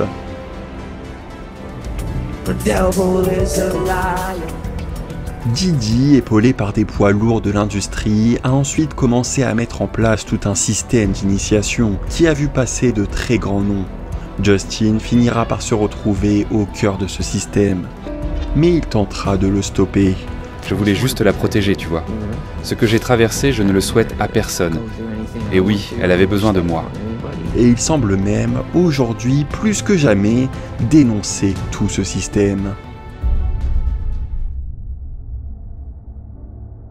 Le 13 mai 2025, Cassandra Ventura, alias Cassie, faisait son entrée au tribunal pour son témoignage tant attendu contre P. Diddy. C'est elle qui a déclenché un effet boule de neige en osant porter plainte contre celui que tout le monde pensait intouchable. Son courage a permis à de nombreuses victimes, intimidées depuis des années, de dénoncer elle aussi Diddy. Dès le premier jour de Cassie au tribunal, on apprenait des détails toujours plus sombres et pervers sur Diddy, mais surtout l'existence de vidéos.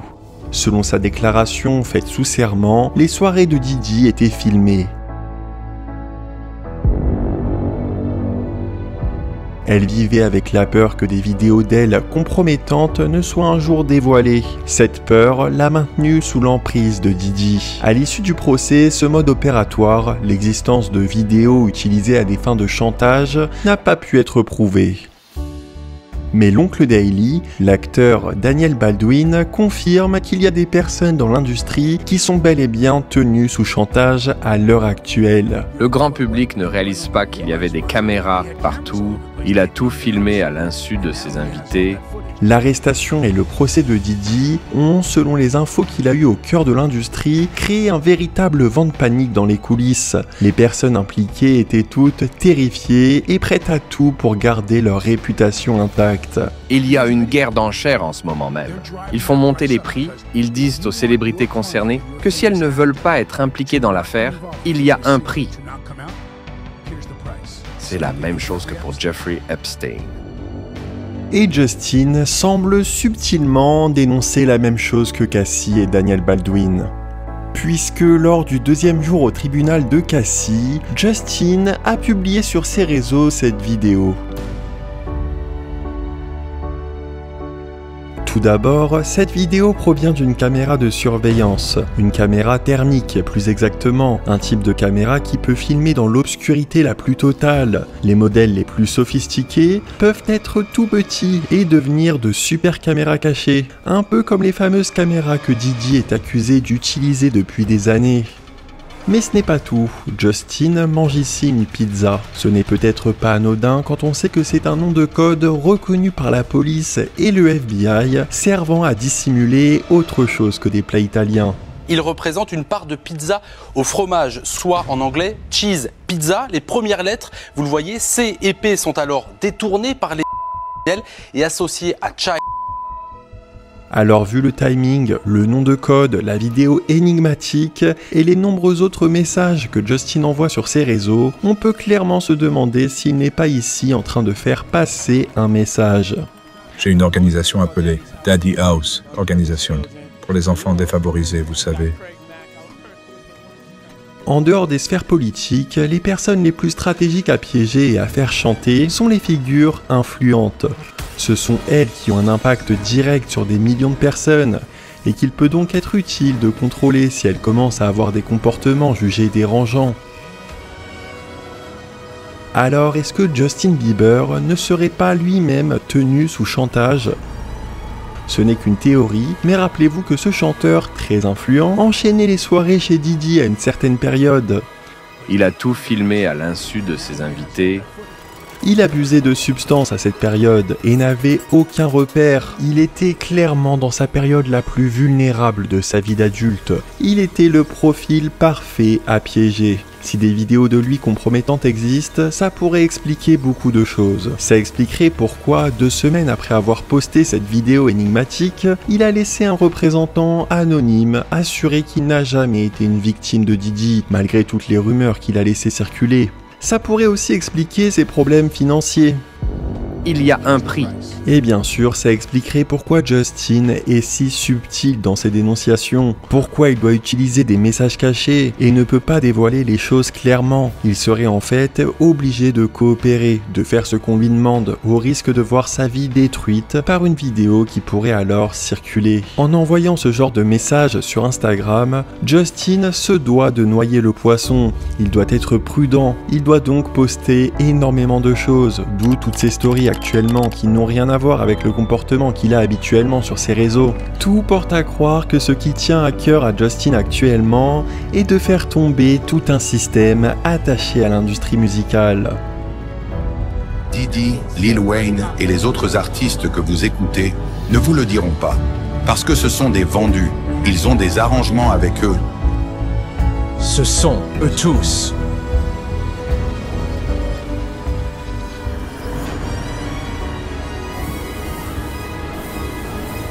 C'est une immense conspiration. Et on peut appeler cette photo la société secrète. Tout ce qu'on vous demande, c'est d'y croire.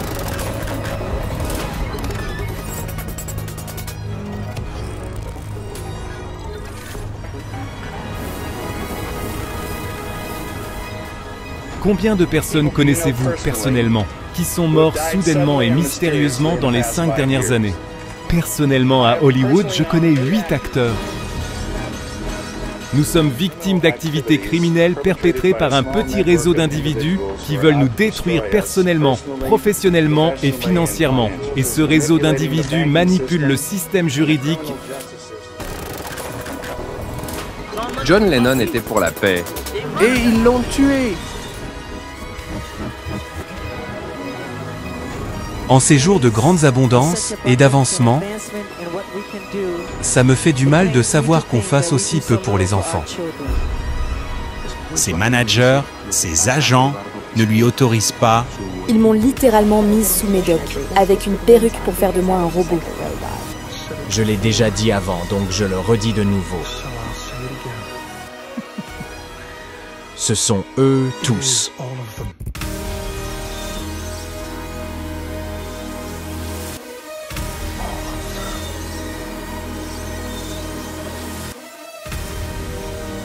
En dénonçant Hollywood sur Instagram, Justin a évoqué Lady Diana. Une princesse qui, au cœur de la monarchie anglaise, avait tenté de faire rayonner la lumière dans un monde sombre. Une histoire qui rappelle étrangement celle d'Élisabeth Ier, qui, dans la même institution, avait le même objectif et était soutenue par les ancêtres des Baldwin. Les prières de mes ancêtres commencent à être révélées. Face à un système judiciaire qui peut très facilement être corrompu, Justin, accompagné des Baldwin, semble avoir un rôle dans la justice divine qui commence à se dessiner. Mais le changement arrivera. On a la foi. Hollywood, vous savez que vous avez été infiltré par le diable. Ma question pour vous tous est de savoir si vous êtes prêts à vous faire infiltrer par l'Esprit Saint.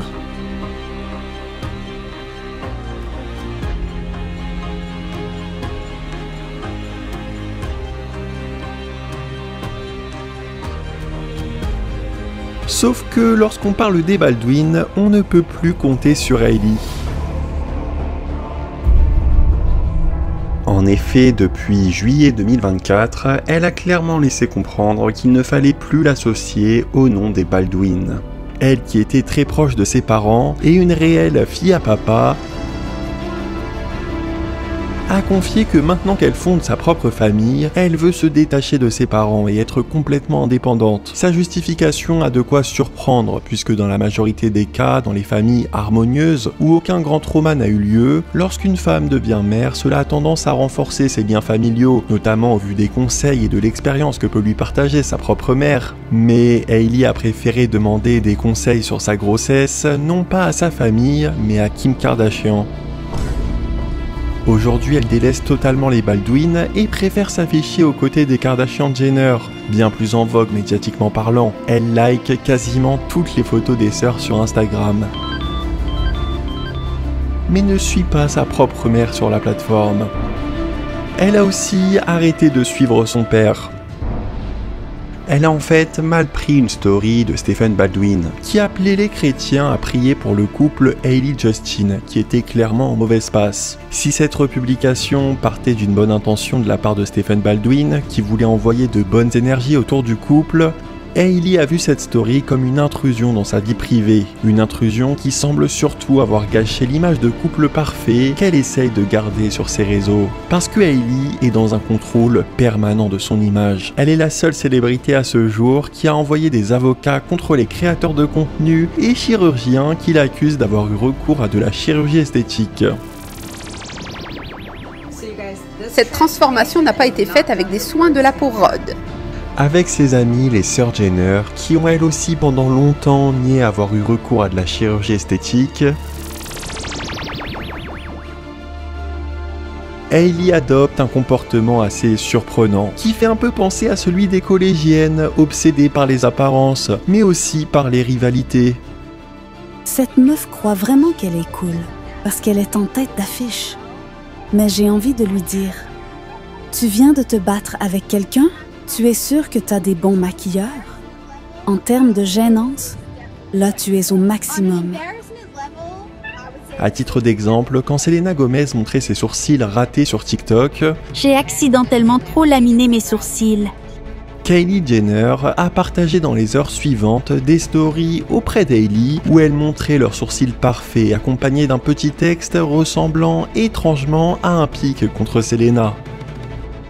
Cela aurait pu être une coïncidence, sauf qu'Hailey a partagé bien d'autres publications semblant clairement viser Selena, souvent auprès des sœurs Jenner d'ailleurs.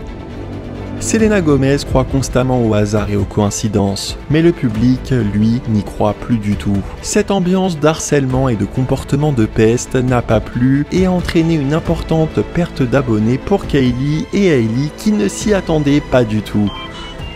Cette attitude, à moins encore une fois qu'il s'agisse constamment de coïncidences et de surinterprétations, illustre bien la vie narcissique et profondément vide que mène Hailey auprès du clan Kardashian. Leur vie semble tellement dénuée de sens profond que leur seule passion est visiblement de scruter sans cesse les stories de Selena pour lui lancer des pics à chaque occasion, sans doute par jalousie car elle a bien plus d'abonnés qu'elle. Je suis heureuse, je suis bénie. Je vous assure que je ne pourrais pas être plus heureuse. Peu importe ce qu'on peut dire, je suis grosse ou quoi, j'aime qui je suis. Mais bon, oui, je vais prendre une pause des réseaux sociaux, parce que c'est un petit peu idiot tout ça, et j'ai 30 ans, je suis trop âgée pour ça. À la grande différence de Selena, Hailey n'a fait son premier grand don à une association qu'en 2025 pour aider les victimes des feux de Los Angeles. Un geste honorable, bien sûr, mais qui révèle malgré tout à quel point elle vit dans un monde à part, déconnecté de la réalité. Elle ne semble touchée par la misère dans le monde que lorsqu'elle la voit de ses propres yeux dans sa propre ville. C'est pour toutes ces raisons que Kanye West la déteste d'ailleurs. Après l'avoir taclée sur sa chirurgie, il a déclaré qu'elle était selon lui un mouton programmé. Stephen et Kenya Baldwin avaient conseillé à leur fille de rester à l'écart de l'industrie du divertissement, une industrie dans laquelle il était ô combien facile de se perdre. Ils voulaient qu'elle profite de leur relation pour s'épanouir dans un domaine artistique. Quand j'étais plus jeune, j'ai sûrement pensé que j'allais devenir danseuse ballerine. Mais j'ai grandi.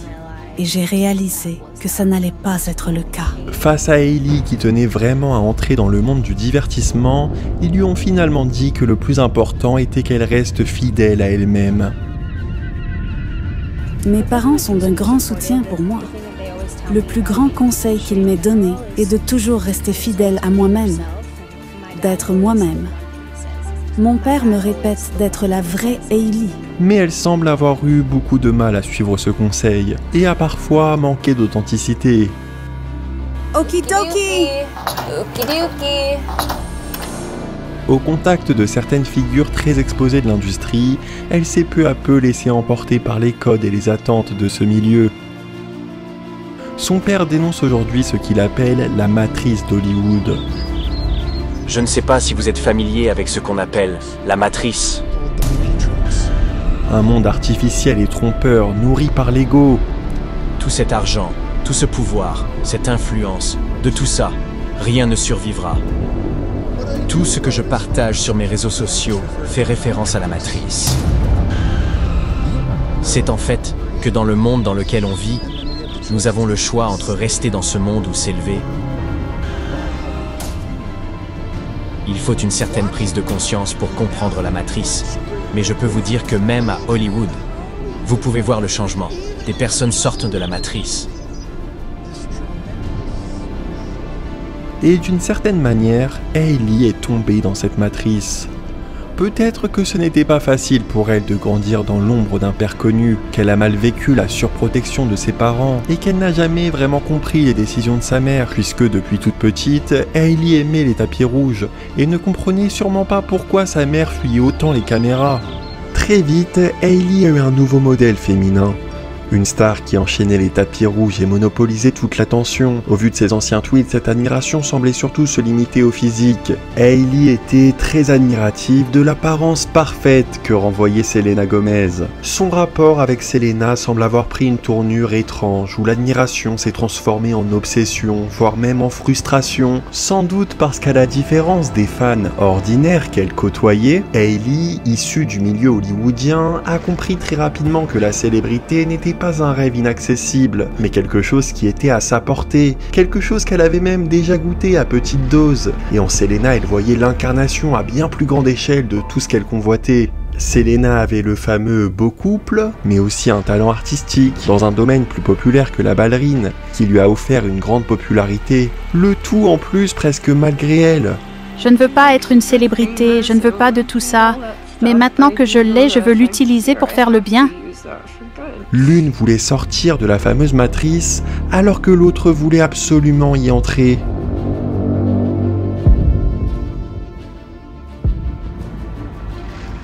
Mais sans tomber dans une vision fataliste de cette matrice, on peut aussi penser qu'Hailey a simplement choisi de se concentrer sur sa carrière, qu'elle a su utiliser les codes intelligemment, qu'elle s'est cherchée peut-être un temps, mais qui ne s'est pas perdue dans sa jeunesse. Ce qui compte vraiment à l'heure actuelle, c'est de savoir ce qu'elle va faire aujourd'hui, maintenant qu'elle a atteint le statut qu'elle convoitait, mannequin, épouse de Justin Bieber, entrepreneur avisée et influenceuse lifestyle parmi les plus suivies de sa génération. Qu'est-ce qu'elle fera de cette notoriété ? Est-ce qu'elle la mettra au service de son image, dans une quête de reconnaissance sans fin, dans l'espoir de surpasser peut-être un jour Selena Gomez ? Ou choisira-t-elle de soutenir des causes plus profondes, d'être une véritable alliée pour Justin dans une mission bien plus grande qu'il doit traverser ? Seul l'avenir nous le dira, la balle est dans son camp. On vient au monde pour qu'à un moment précis dans notre vie d'adulte, quand on connaît la différence entre le bien et le mal, quand on a la pleine connaissance de ça, notre expérience ici est de choisir. La conclusion qu'on peut en tirer à ce jour, compte tenu de tout ce qu'on vient de voir, c'est qu'Hailey n'était à l'origine pas une envoyée de l'industrie.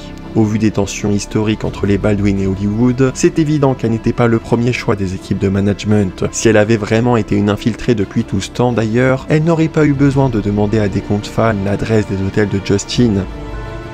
Elle les aurait eus directement via ses contacts en interne. Les Kardashian ou encore Naomi Campbell par exemple n'ont pas eu besoin de passer par ce genre de stratagème pour être proche du chanteur. Mais aucune d'entre elles n'a réussi à conquérir le cœur de Justin, qui balançait entre deux femmes.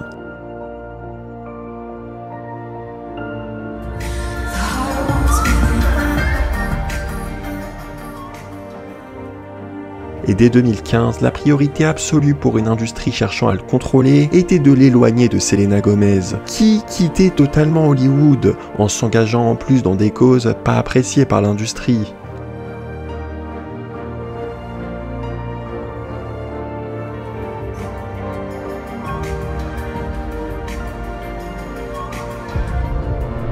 Tu ne peux pas dire Jésus à Hollywood.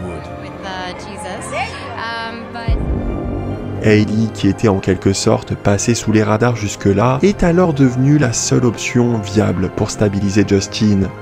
Mais si les équipes auprès du chanteur ont fini par valider ce couple, c'est peut-être parce qu'ils ont au préalable réussi à piéger Justin d'une part, mais qu'ils ont surtout compris les failles d'Hailey. Ils ont compris qu'elle n'était pas totalement fidèle aux valeurs transmises par ses parents, qu'elle n'était absolument pas attachée aux valeurs de ses ancêtres. Ils ont cerné en elle une personnalité influençable, malléable par son envie de popularité. Et aujourd'hui, en lançant des campagnes qui ciblent son image, des créateurs de contenu sont payés pour suivre la tendance où on se moque d'Hailey.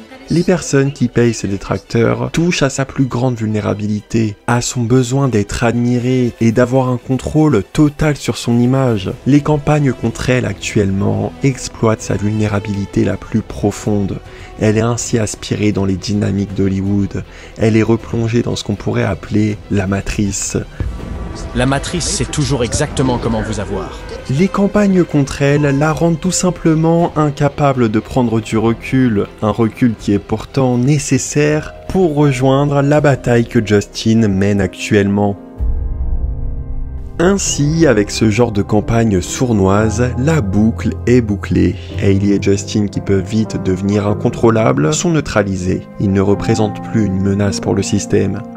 Mais pour combien de temps, si l'on prête foi à l'idée qu'une prophétie, qu'une destinée est déjà écrite entoure Justin?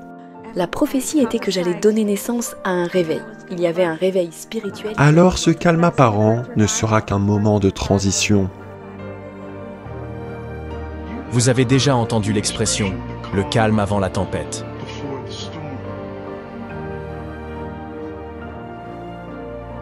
Il y a effectivement toujours un calme avant la tempête, après chaque moment calme, viendra une tempête, puis un nouveau moment de calme.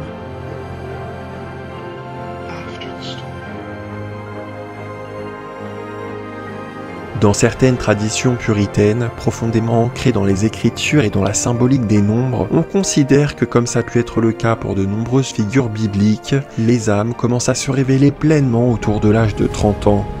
Un âge où l'individu entre dans ce que certains appellent sa mission de vie.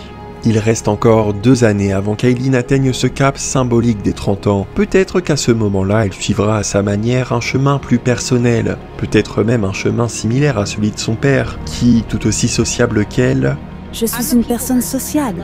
A mis un certain temps à comprendre sa femme et à atteindre son niveau de conscience. Justin, lui, a déjà franchi cette étape importante, et cela pourrait expliquer la tension qu'on ressent dans son comportement. On voit en lui un vrai tiraillement entre le monde d'Hollywood qu'il fréquente encore et une envie de plus en plus forte de s'en éloigner, de retourner vers l'essentiel.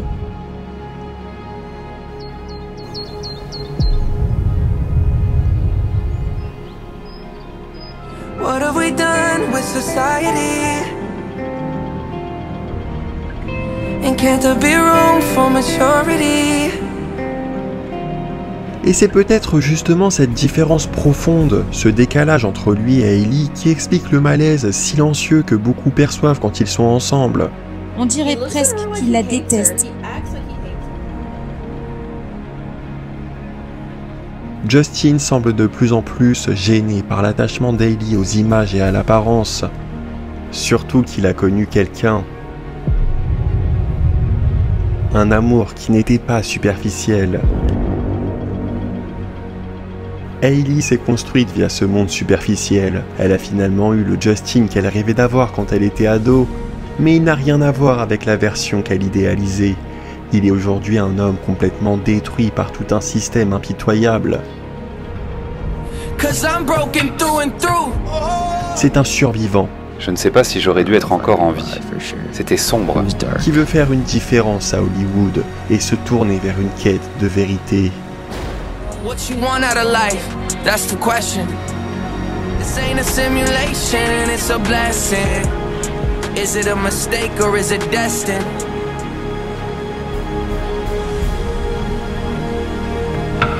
God, can you use imperfect people?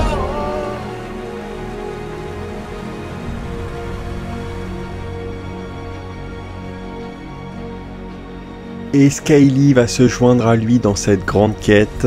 Si elle ne tombe plus dans les pièges de ce système, l'alliance Baldwin-Bieber pourrait devenir une vraie menace pour ce système.